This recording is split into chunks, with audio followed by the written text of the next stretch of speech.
welcome to SecurePacket here. We've been a while, but lots of good family stuff going on. We've been busy, and sorry if I sound funny. I have a cold, but we're here and we're happy to be here. So, hey guys. Hey guys. Thanks, John. Yeah. Thanks for guys for watching and commenting and liking our Bigfoot news. It's getting pretty popular. Appreciate all that. Yeah. So John, man, it's like kind of been busy. So we're just gonna go ahead and do another UFO news this time around because there's been so much happening. So what's up with the orange snow, man? Now, it's pretty trippy. I'm looking at it now, actually. Yeah, so lots of different things since it came out on social media and on alternative news, and even not so much mainstream news, which isn't that surprising. But the most of Eastern Europe over the last week experienced a snowstorm that was orange in color, and it covered the different Sochi in Russia, Belgrade, all those like Latvia, Estonia. They all were, dealing with this orange snow, and it. A lot of the mainstream news outlets that I heard attributed it to dust storms in the upper atmosphere from North Africa. Yeah. So that's kind of the mainstream explanation for it. But a really interesting channel that I was listening to today, and an article linked to that channel. Uh-huh.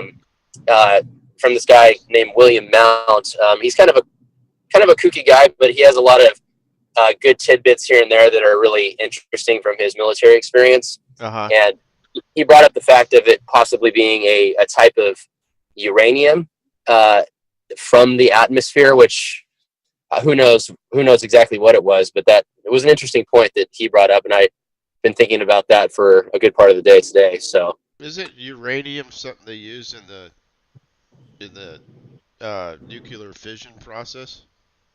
well, yeah, and then at the same time, he brought up the fact that if it was dust in the upper atmosphere from North Africa or the Middle East, that there's a lot of depleted uranium in those previous war zones that could be part of that too, and part of the discoloration, and possibly have a lot of health effect or like adverse health effects on people. So, Oh man, that's not good. no, so I'm not quite sure what exactly it is, but if that's the case, then I wouldn't be surprised to see things come out of that over the coming weeks and months here. Right. Yeah. You hear of snow can be discolored, but not to that extent. And Right. it makes you wonder. We'll get into it in a minute because I saw something the other night that here in SoCal that was like kind of like a rainbow looking cloud thingy that they saw from many different states. But I don't want to get ahead of myself. But I'm Right. just thinking Right. that this may be part of the something happened to the atmosphere because I think thank you Secure Team 10 for posting this, and you guys are awesome over there. But Yeah. Love those guys over there. yeah, and but like what what it happened about the same time. So I'm wondering if this hit Europe on the roughly the 26th, and then I Yep. think it was the 27th roughly. Actually, I think that Was was it? the 26th. Yeah, too. Yeah, I think it was over like Sunday into Monday when they were dealing with that. So, So it may be or at least same thing that what we saw in the southern U.S., southwest U.S. here. I don't know. I wouldn't doubt it. And yeah, not getting too far ahead of ourselves, that wouldn't surprise me if it was a similar type of event that just happened to show up in a different way. I'm not too sure. Yeah. Um. So yeah, Yeah. it's definitely something to watch over the coming weeks here, because I don't think it's just an odd phenomenon that happens every 10 to 20 whatever years, but definitely something to pay attention to. Yep. Did you ever hear any pilots talk about flying through discolored snow or anything? No, and that's immediately what I went to, just because of the military experiences. Like there were no there were no known launches from Vandenberg. The next launch is scheduled for the 29th, and Yeah. it's another SpaceX rocket. So, but there was nothing scheduled as far as I know, from any air base in the Southern California area. So it looked a lot like the leftover trail from the previous SpaceX rocket, but there was no rocket launch to my knowledge. So Right. Okay. Yeah, I mean, like you say, if it's truly uranium that got kicked up in the atmosphere, it could have definitely affected, I guess, snow and probably rain too. If it happened yeah, to rain before it snowed, or maybe at lower elevations. I'm sure more will come out. Did you want to go ahead and move on to that arm again? Thank you, Secure Team.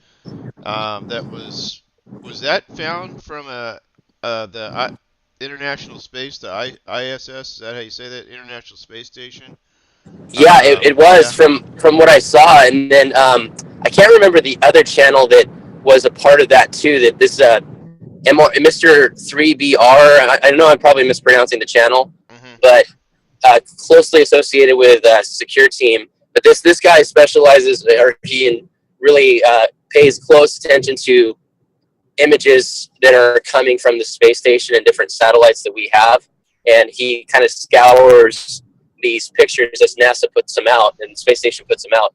And he came up with this shot of something seeming to enter the upper atmosphere, and it seemed to at one point look like an arm, from a kind of a muscular arm of a man. But it was really interesting because it changed shape as you're watching this video from the space station. It was Yeah. really interesting. It was big and it was obvious, and he definitely was tripping him out. Yeah. I got it playing now. Just so you know, guys, John calls in on these calls. He reviews all these, but I'm playing it on the screen here. And as John's talking, yeah, you described it well. Yeah, it definitely looks like it's in flux, whatever it is. So, um, is it a UFO? Is it a some type of portal? Leave a comment below. Not sure here.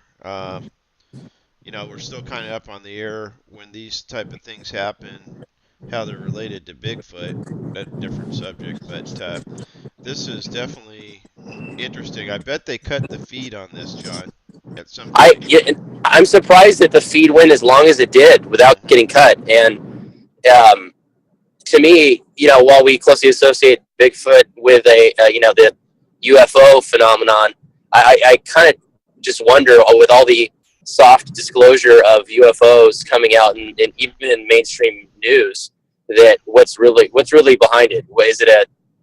Is it something that there's a secret black program that's going on that we don't know about? Because these types of things, this isn't the only type of sighting that has come out over the last couple of weeks. This is just one kind of tip of the iceberg from what we've all been seeing, right? Right. Yeah. I mean, it seems like it's ramping it up, and maybe because we're paying a little closer attention to it too, because the channels Right. and everything. But um, I haven't noticed a uptick in uh, Bigfoot sightings per se.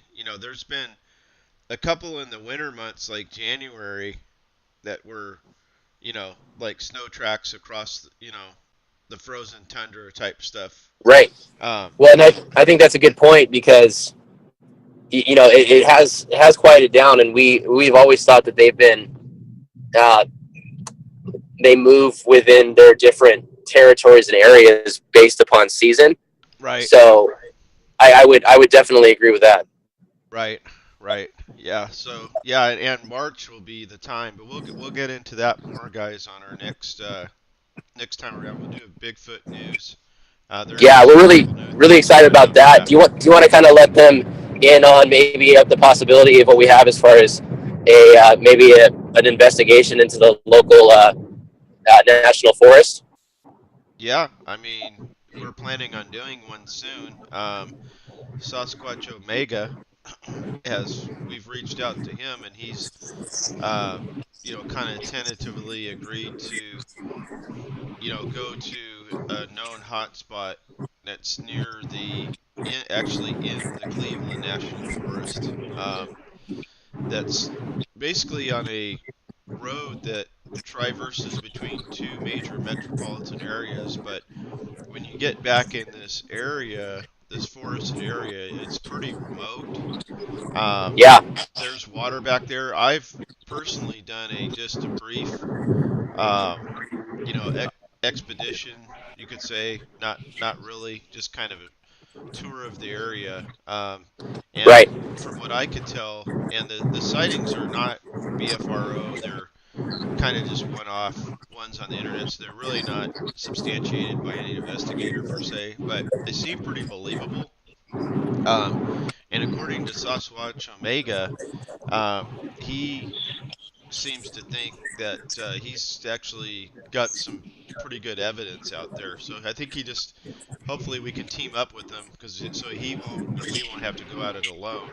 And check out his channel too. He's got some really good stuff, especially lately too. So Yeah, and we just wanted to keep you guys posted because while we're really interested in seeking the truth and all these different things, like we've always said. So we'll keep you guys posted because we're really excited about the possibility of that happening, and when and if it does, we'll definitely let everybody know.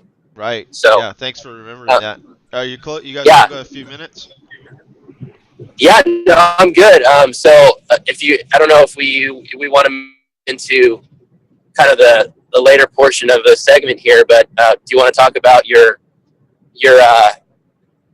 sighting a couple Yeah, nights ago and the pictures you took? yeah. So the other night we just happened to go out back, wife and I, and we were just kind of looking towards the west, actually, towards happens to be the Cleveland National Forest, that Go figure, runs, right? yeah, runs kind of, from again in between two major metropolitan areas, but it's definitely a protected area.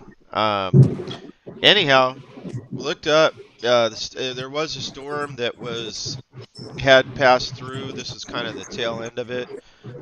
We were getting set up for kind of a low or a high pressure system that I think it's called onshore flow, right? Where it flows from the kind of the desert to the ocean, right, John?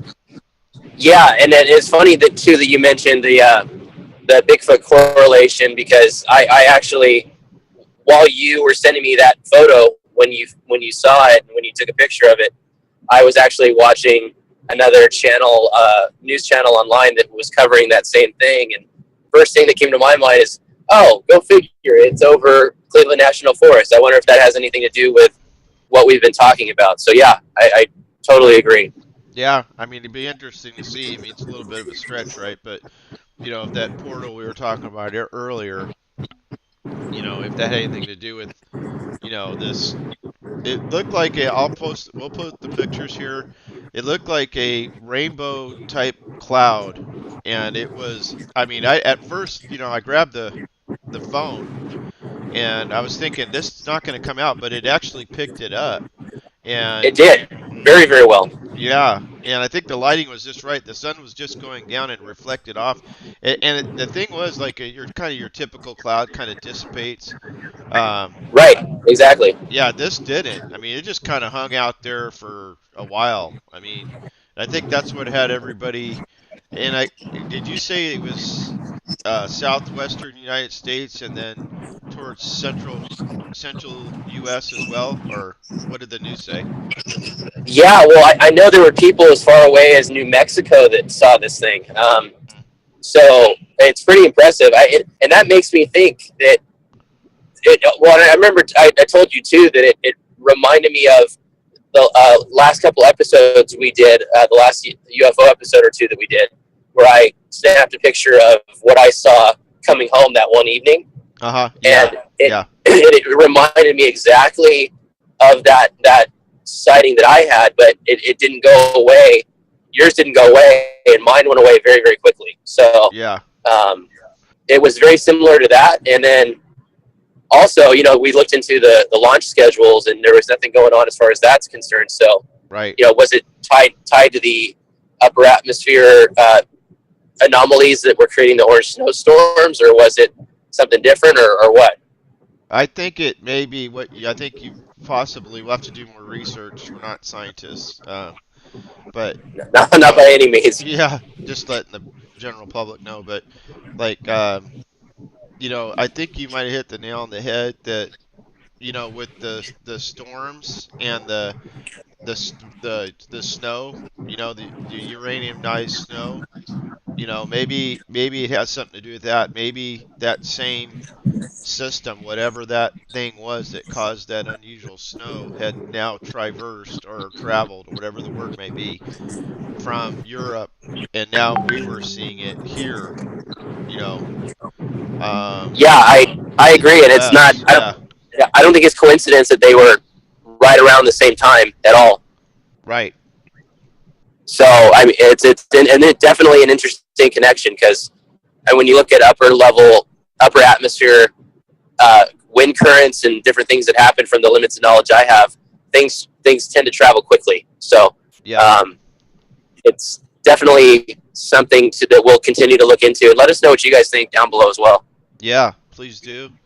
Yeah, and next time, like I say, we already hit on some of the Bigfoot stuff. There's something exciting coming out, and you may already know what it is, but something happened with that California lawsuit, guys, and it's pretty interesting. I don't want to spill the beans. People might already know, but we'll get into that. The Bigfoot Yeah, in Crescent, not Crescent City, it was Crestline, I think. Crestline. Yep. Yeah, Yeah. we'll definitely save that. I haven't actually read the article yet, but I heard the gist of it. But we'll definitely want to save that for next time and leave you guys hanging, as they say. Yeah, and there's some other good stuff. Like I say, there's some tracks that were found that are pretty recent. BFRO did some investigation on it. We got our, expedition possibly coming up. It's been, believe it or not, even though it's Cali, it's been a little chilly, especially in the higher elevations. So, Yeah, definitely makes us California kids run for our sweatshirts quick. yeah, and so, but hopefully we can, there might be some snow left, is where I was going with it. We might be able to get some tracks too before Okay. it's Yeah, all yeah. gone. Yeah. So, Yeah, definitely would like to get back into the expeditions, and we haven't done that together at all. So we're definitely excited about the possibilities of getting out there, enjoying the springtime weather and squatching. definitely. All right, guys. Well, comment below. Subscribe if you feel like it. We appreciate it, and we'll keep on doing these. Again, we don't do them on a regular basis, but when we have something to say, that's when we like to do them. So, Yeah, thanks guys. We appreciate you checking in, and we'll catch y'all next time. take care. Same.